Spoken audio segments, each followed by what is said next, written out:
Mga kapatid, habang nagbabanggaan ang mga makapangyarihan, may nagre-resign, may naghahain ng kaso, may usapang impeachment, tahimik na naiipit ang bayan.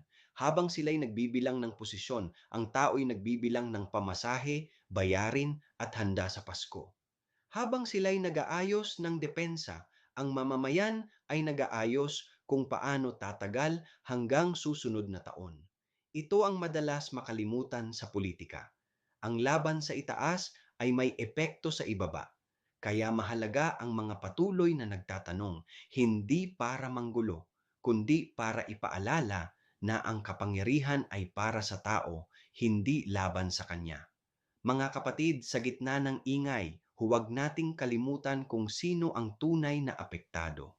Ako si Padre Jesse Galilea, may pusong Pinoy, kasama ninyo sa pananalig at pakikibakang panlipunan.